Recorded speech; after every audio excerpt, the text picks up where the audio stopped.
अच्छा मैं दोबारा से देखिए बोलता हूँ, कैश बुक की जो बेसिक्स थी, थ्योरी पार्ट था, वो हमने लास्ट क्लास में कवर कर लिया था। प्रैक्टिकल मैं आपको अभी कर करके दिखाता हूँ, इसमें एंट्रीज पोस्ट करके। ये आपको नोट करने की ज़रूरत नहीं है, मैं आपको क्वेश्चन कराऊंगा, वो नोट करेंगे, वो करेंगे हम, आप करेंगे क्लास में, ठीक है। ये देखिए मैंने डबल कॉलम कैश बुक का फॉर्मेट बनाया है। Date, particular, self, cash and bank. इसमें कैश की एंट्रीज आएंगी, बैंक की एंट्रीज आएंगी। सेम ये मेरी बच्चों डेबिट साइड हो गई और ये मेरी क्रेडिट साइड हो गई। बच्चे बताएंगे डेबिट साइड का एक और नाम क्या होता है? इस साइड को हम रिसीप्ट साइड भी बोलते हैं, और क्रेडिट साइड का एक और नाम हमारा पेमेंट साइड भी होता है, ठीक है। जब जब हमारा कैश या बैंक इंक्रीज होगा तो डेबिट में आएगा, कैश या बैंक डिक्रीज होगा तो क्रेडिट में जाएगा, ठीक है। चलिए जी, कुछ एंट्रीज हम बात करते हैं। सबसे पहले सपोज जी क्वेश्चन के अंदर लिखा है पेड रेंट बाय चेक, ठीक है। मैं आपको करके भी बताता हूँ, एक सेकंड।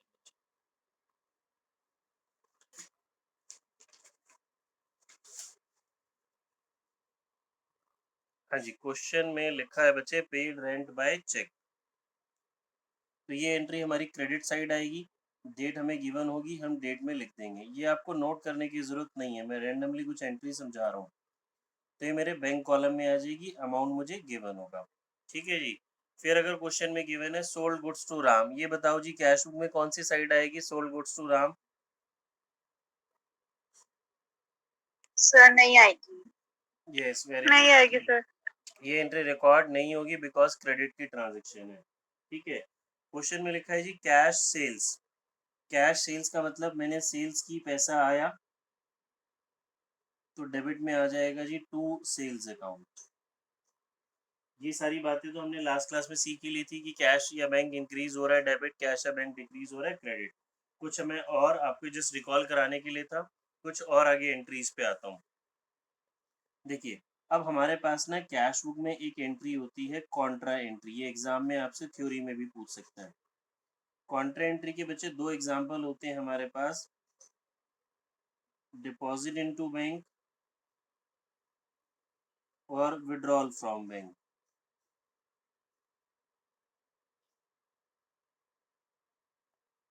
डिपॉजिट इनटू बैंक और withdrawal from bank. Contra entry उसे बोलते हैं जो कैश बुक में दोनों साइड रिकॉर्ड होती है। ध्यान से बच्चे समझेंगे, देखो डिपॉजिट इनटू बैंक है तो इसकी जर्नल एंट्री क्या होती है जो कि हमें ऑलरेडी आती है, bank account debit to cash account. Bank increase हो रहा है, कैश डिक्रीज हो रहा है। अब बच्चे मैं तो बना रहा हूँ double column cash book, double column cash book मतलब ये बैंक का लेजर भी है और कैश का लेजर भी है, ठीक है। तो यानी कि दोनों एंट्रीज यहीं आने वाली हैं। देखिए बैंक इंक्रीज हो रहा है, बैंक डेबिट में है तो बैंक की डेबिट में आएगा कैश के नाम से, लेट से 5000 है। कॉन्ट्रा एंट्री में एल एफ के आगे बच्चे हम सी लिखते हैं, ठीक है। कैश डिक्रीज हो रहा है तो कैश के क्रेडिट में आ जाएगा बैंक के नाम से, नॉर्मल जैसे हम लेजर पोस्टिंग करते थे। सर एक बार दोबारा बताना ये। बच्चे बैंक में आपने कैश डिपॉजिट कराया तो बैंक इंक्रीज हुआ, कैश डिक्रीज हुआ। देखो इसकी जस्ट लेजर पोस्टिंग करनी है, बैंक के डेबिट में आएगी कैश के नाम से, कैश क्रेडिट में है तो कैश के क्रेडिट में आएगी बैंक के नाम से। नॉर्मली अब वैसे समझेंगे विदाउट जर्नल, बैंक इंक्रीज हुआ, bank column debit, cash credit, cash decrease हुआ, कैश के क्रेडिट में बैंक के नाम से। आई बात समझ हर्षिता? इस एंट्री को बोलते हैं कॉन्ट्रा एंट्री। कॉन्ट्रा एंट्री में एल एफ के आगे सी लिखा जाता है। कॉन्ट्रा एंट्री का मतलब वो एंट्री जो कैश बुक में दोनों साइड रिकॉर्ड होती है, डेबिट साइड भी और क्रेडिट साइड भी। अब ये समझते हैं विड्रॉल फ्रॉम बैंक, बैंक से पैसा निकाला तो इसकी जर्नल एंट्री क्या बन जाएगी बच्चे, cash account debit to bank account, cash account debit to bank account. ये भी मेरी कॉन्ट्रा एंट्री है। कैश इंक्रीज हो रहा है तो कैश के डेबिट में आएगा, कैश के डेबिट में आएगा, नाम किसका लिखेंगे हम, बैंक का, और बैंक के क्रेडिट में आएगा, नाम किसका लिखेंगे, कैश का।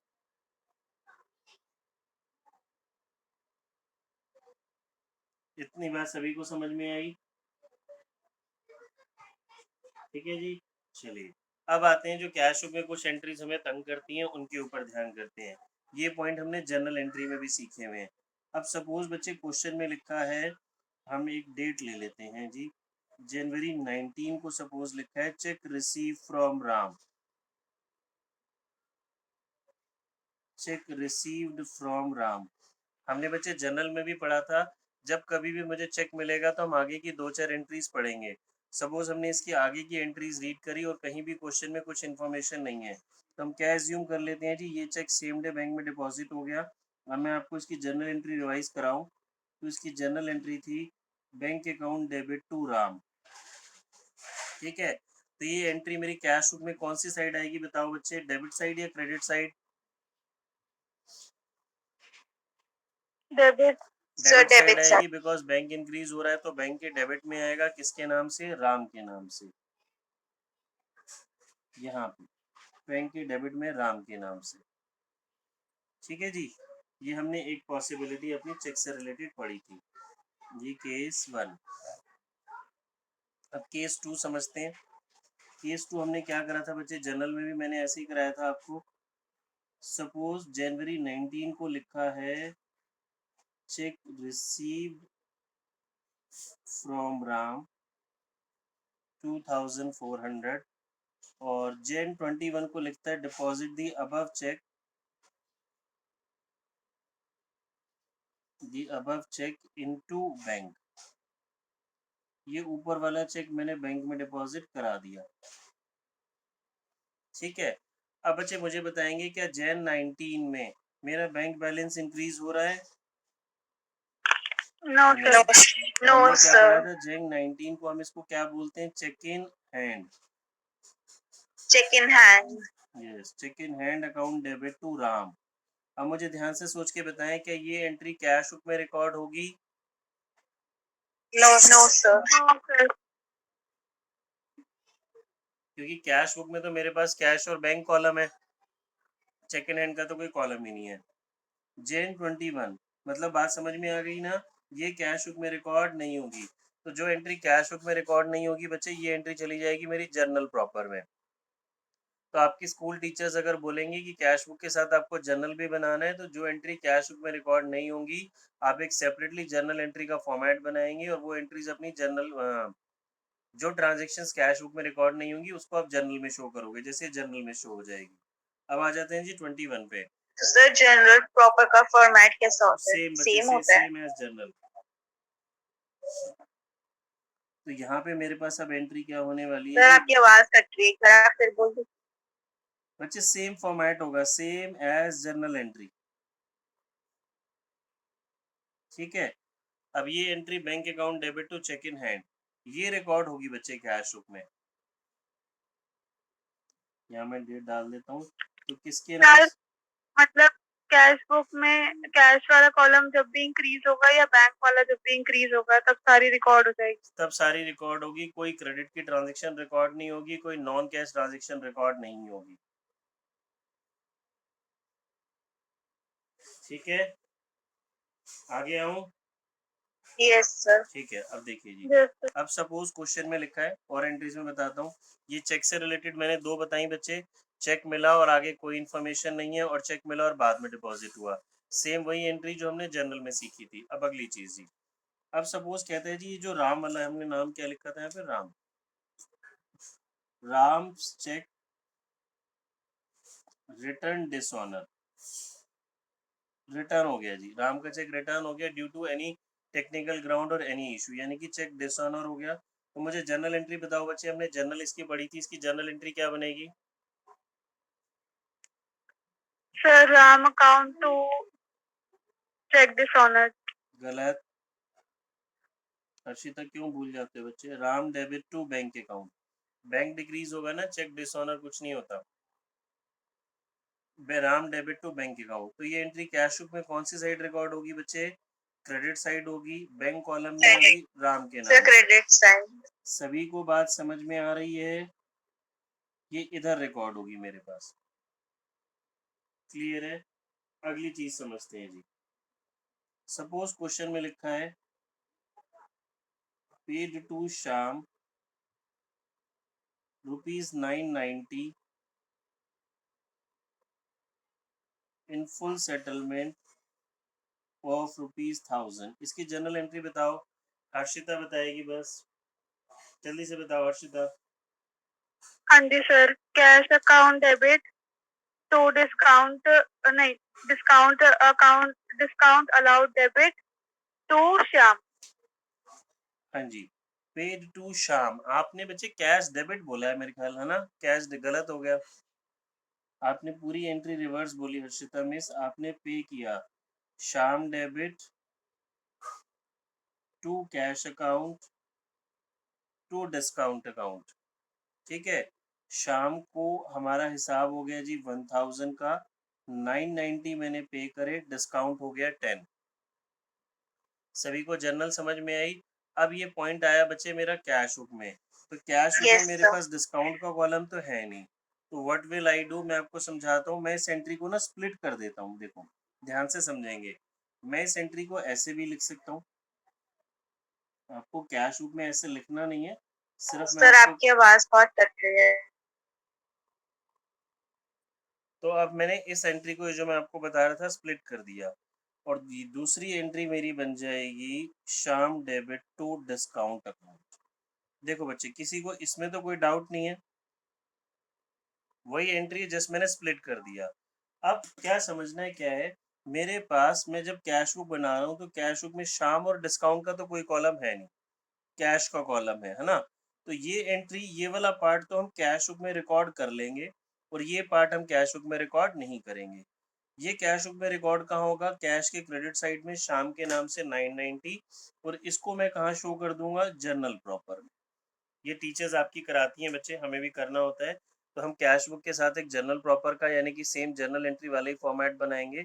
इस तरह की जो एंट्रीज हैं वो वहाँ रिकॉर्ड कर देंगे, ये कैश बुक में चली जाएगी। देखिए, कैश के क्रेडिट में यहाँ पे मैं लिख दूंगा बाय शाम, और कैश दिया है तो कैश में, चेक से दिया है तो चेक से। देखो बच्चे, आई बात समझ? क्वेश्चन नंबर बच्चे 6 करेंगे अभी, पेज नंबर 10.39 पे है। ओल्ड बुक में भी है, सेम क्वेश्चन मिल जाएगा, सभी स्टूडेंट्स देखेंगे। मैं कराता हूँ, आप ध्यान से समझेंगे। टू कॉलम कैश बुक बनानी है विमल लखनऊ की। जून 1 को कैश बैलेंस और बैंक बैलेंस।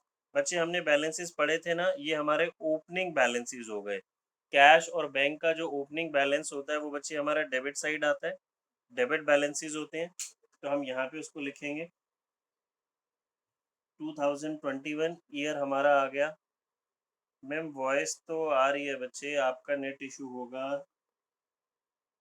जून 1 को to balance brought down.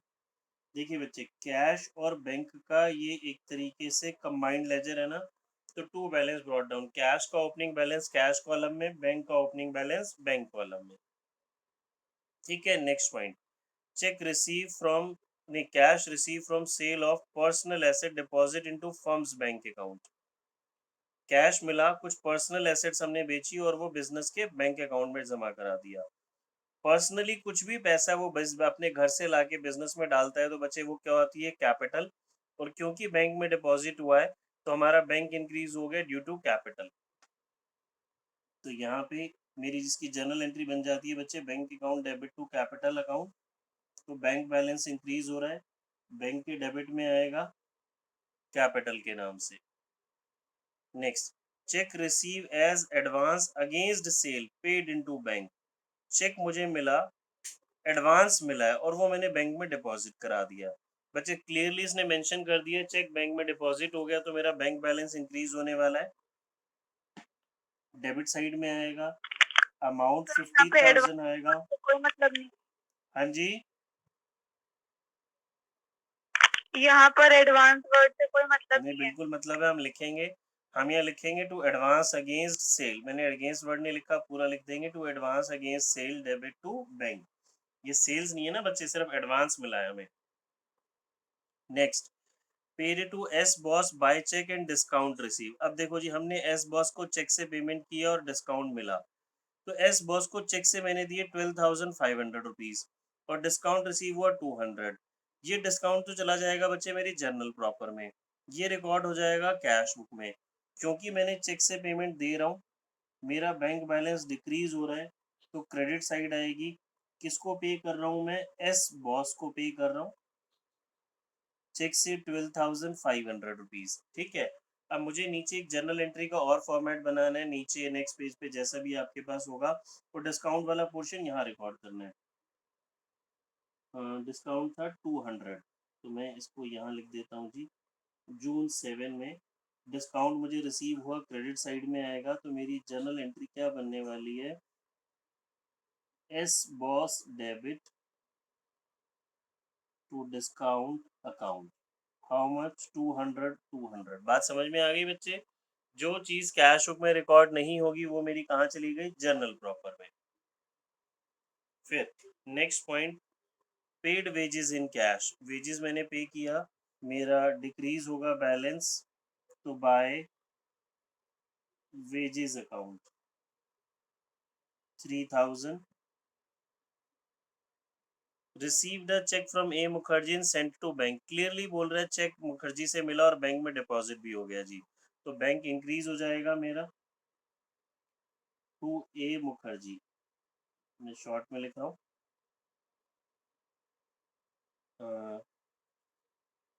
S boss वाली एंट्री बैंक रिकॉर्ड की है हमने, देख ये जो चेक मुझे मिला ये मैंने पे किया चेक, ये मैंने रिकॉर्ड किया है, ये रहा एस बॉस के नाम से। जो डिस्काउंट वाला पोर्शन था वो रिकॉर्ड नहीं हुआ ना, डिस्काउंट वाला जर्नल में गया है, बाकी जिसमें बैंक इन्वॉल्व था वो हमने रिकॉर्ड किया है बैंक,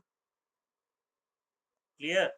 फिर ड्रॉन फ्रॉम बैंक, देखिए अभी हमने सीखा था ये कॉन्ट्रा एंट्री हो गई, बैंक से पैसा विड्रॉ किया तो कैश इंक्रीज होगा बैंक डिक्रीज होगा, तो इसे हम कॉन्ट्रा एंट्री बोलते हैं। कैश इंक्रीज हुआ, कैश के डेबिट में आएगा, नाम आ जाएगा बच्चे मेरा बैंक का, एलएफ में सी, बैंक बैलेंस डिक्रीज हुआ, एलएफ में सी, नाम आ जाएगा किसका, कैश का, और डेट मेरी है 21।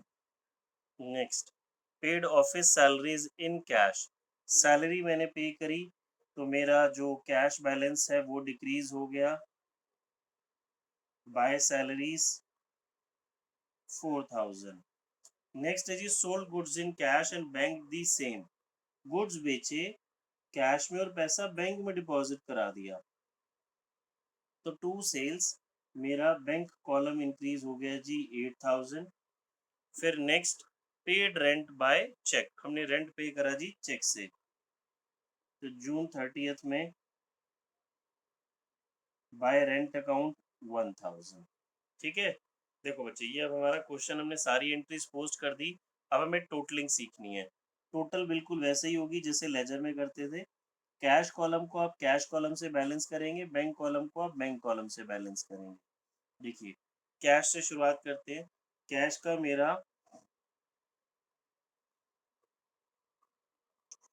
बच्चे देखिए अब हमें टोटल कर रहे थे तो एक मिस्टेक हमें ये मिली, ये वेजेस हमने कैश में पे की थी, हमने गलती से बैंक में लिख दिया। देखिए जी, कैश कॉलम को कैश कॉलम से बैलेंस करेंगे, डेबिट साइड का कैश का कॉलम 10,000, क्रेडिट का भी 10,000, यहाँ जून मंथ एंड की डेट डाल देते हैं जी हम, by balance C D, debit side का टोटल 10,000 है, क्रेडिट साइड का टोटल 7 है, तो ये मेरे पास आ गया जी 3,000।